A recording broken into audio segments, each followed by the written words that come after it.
प्रधानमंत्री नरेंद्र मोदी के दुबई दौरे का दूसरा दिन आज अबू धाबी में दुनिया के सबसे बड़े हिंदू मंदिर का करेंगे उद्घाटन। अबू धाबी में भव्य हिंदू मंदिर सज धज कर तैयार है। राजस्थान और गुजरात के कुशल कारीगरों ने तैयार किया है मंदिर।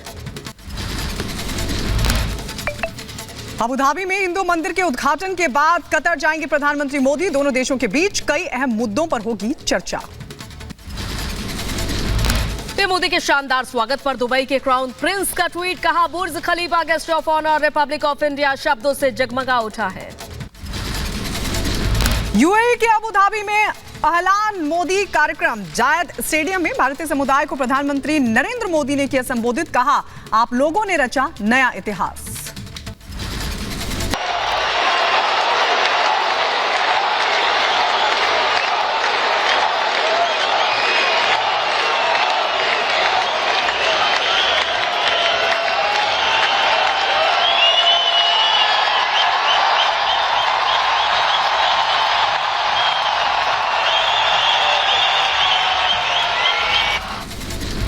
पीएम मोदी ने मलयालम में प्रवासी भारतीयों का जताया आभार, कहा आज अपने परिवार से मिलने आया हूं और इतना प्यार पाकर अभिभूत हूं। यहां एक भारत श्रेष्ठ भारत की तस्वीर दिख रही है। भारत यूएई की दोस्ती जिंदाबाद। इस गर्मजोशी भरे कार्यक्रम के लिए यूएई के राष्ट्रपति का आभार। मेरे प्रति उनका अपनत्व मेरी बहुत बड़ी पूंजी है, कहा प्रधानमंत्री मोदी ने। भारत यूएई दोस्ती जिंदाबाद। गर्मजोशी भरा ये समारोह मेरे प्रति उनका अपनत्व मेरी बहुत बड़ी पूंजी है। 10 सालों में यूएई का मैंने 7 बार किया दौरा और इस दौरे पर भी राष्ट्रपति शेख जायद मुझे एयरपोर्ट पर रिसीव करने पहुंचे। यूएई ने मुझे सर्वोच्च सम्मान दिया और ये सम्मान 140 करोड़ भारतीयों का सम्मान है, ये पीएम मोदी ने कहा।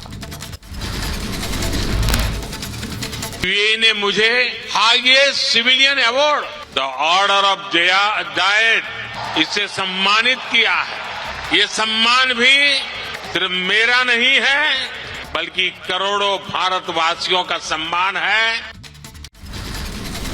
यूएई भारत की मजबूत दोस्ती पर बोले प्रधानमंत्री मोदी, मैंने 2015 में यूएई में मंदिर का प्रस्ताव दिया। राष्ट्रपति शेख जायद ने प्रस्ताव तुरंत मान लिया। शेख जायद ने कहा जहां बोलेंगे वहीं बना देंगे मंदिर। हमारा रिश्ता हर दिशा में परचम लहरा रहा है। जब साल 2015 में उनके सामने यहां अबू धाबी में एक मंदिर का प्रस्ताव रखा तो वो तुरंत एक पल भी गंवाए बिना उन्होंने हाँ कह दिया। यूएई और भारत की पार्टनरशिप कई क्षेत्रों में मजबूत, दुनिया के भाग्य का हिसाब लिख रही भारत यूएई की साझेदारी पूरे विश्व के लिए आदर्श मॉडल है हमारी पार्टनरशिप। भारत और यूएई मिलकर दुनिया के इस भरोसे को मजबूत कर रहे हैं। हमारी स्ट्रेटेजिक पार्टनरशिप भी नई बुलंदी की तरफ बढ़ रही है। भारत के योगदान पर बोले प्रधानमंत्री मोदी, यूएई के विकास में भारत की भूमिका। संयुक्त अरब अमीरात में सीबीएसई का सेंटर खुलेगा। अबू धाबी से पीएम मोदी ने की तीसरे कार्यकाल की बात और कहा भारत जल्द बनेगा तीसरी बड़ी अर्थव्यवस्था और यह है पीएम मोदी की गारंटी। 2047 तक बनाएंगे विकसित भारत। आज दुनिया भारत को विश्व बंधु के रूप में देख रही है। मोदी ने अपने तीसरे टर्म में भारत को तीसरे नंबर की इकोनॉमी बनाने की गारंटी दी है। जायद स्टेडियम में प्रधानमंत्री मोदी को सुनने के लिए बड़ी संख्या में पहुंचे थे प्रवासी भारतीय। संबोधन के बाद लोगों के बीच पहुंचे प्रधानमंत्री मोदी। गाड़ी पर सवार होकर पीएम मोदी ने हाथ हिलाकर अभिवादन किया स्वीकार। अबू धाबी में प्रधानमंत्री मोदी का हुआ जोरदार स्वागत। पीएम मोदी को गार्ड ऑफ ऑनर भी दिया गया।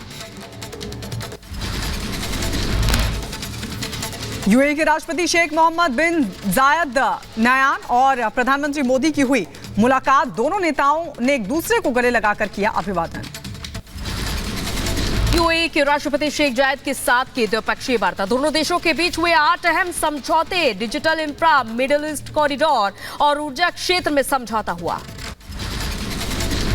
प्रधानमंत्री मोदी ने यूएई के साथ रुपे कार्ड का टेक्नोलॉजी को भी साझा किया। यूएई में जल्द शुरू होगा यूपीआई। यूएई से सीधे यूपीआई से भेजने की मिलेगी सुविधा ट्रांजैक्शन में। यूएई के राष्ट्रपति से मुलाकात के बाद दौरान पीएम नरेंद्र मोदी बोले, यूएई के राष्ट्रपति की कोशिश के बिना मंदिर का निर्माण संभव नहीं होता। भावी पीढ़ियों को रास्ता दिखा रहे हैं राष्ट्रपति। जायद स्टेडियम में ऐलान मोदी कार्यक्रम में संबोधित किया प्रधानमंत्री मोदी ने। पीएम मोदी के दौरे को लेकर भारतीयों में दिखा जबरदस्त उत्साह। अब की बार मोदी सरकार, अब की बार 400 पार के नारे भी लगे।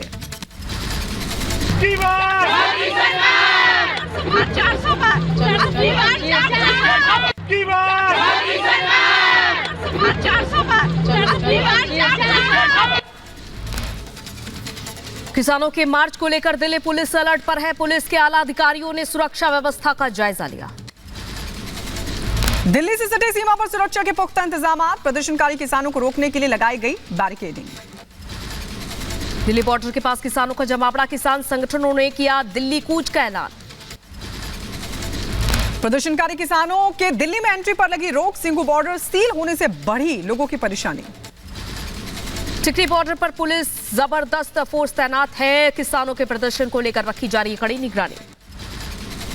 किसानों के प्रदर्शन को देखते हुए टिकरी बॉर्डर पर लगाए गए बैरिकेड ड्रोन से भी रखी जा रही है नजर। दिल्ली कूच को लेकर गाजीपुर बॉर्डर पर बड़ी संख्या में जुटे हैं किसान। पुलिस ने कुछ किसानों को हिरासत में लिया। कार में बिठाकर ले गई पुलिस। हरियाणा के अंबाला में किसान प्रदर्शनकारी और पुलिस के बीच हुई झड़प। रैपिड एक्शन फोर्स के 3 जवान हुए जख्मी, इलाज जारी। किसानों के प्रदर्शन को लेकर हरियाणा पुलिस अलर्ट पर है। 7 जिलों में 15 फरवरी तक इंटरनेट पर पाबंदी।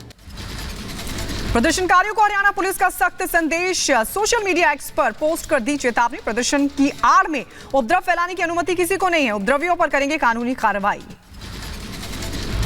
किसान आंदोलन पर पंजाब हरियाणा हाई कोर्ट ने सभी पक्षों को जारी किया है नोटिस और कहा है बातचीत से ढूंढे समस्या का हल। बल प्रयोग आखिरी विकल्प। किसानों के प्रदर्शन को लेकर दिल्ली में हाई अलर्ट। उत्तर प्रदेश के संभल से दिल्ली आ रहे किसानों को पुलिस ने रोका। किसानों और पुलिस के बीच हुई जमकर नोकझोंक। ट्रैक्टर ट्रॉलियों से दिल्ली की ओर जा रहे थे किसान। रोके जाने पर पुलिस को दी गिरफ्तारी। संयुक्त किसान मोर्चा ने पीएम मोदी को लिखी चिट्ठी। 21 मांगे पूरी करने की अपील की। 16 मार्च को प्रस्तावित औद्योगिक क्षेत्रीय हड़ताल का जिक्र किया। किसानों के प्रदर्शन पर केंद्रीय कृषि मंत्री अर्जुन मुंडा का बयान। कहा, किसान के हित में सरकार की मंशा बिल्कुल साफ। किसानों पर ना हो राजनीति। बहुत मामलों पर बनी सहमति, कुछ मामलों पर बातचीत जरूरी। जो भी विषय है उस पर सरकार संवेदनशील है, उसका समाधान चाहती है।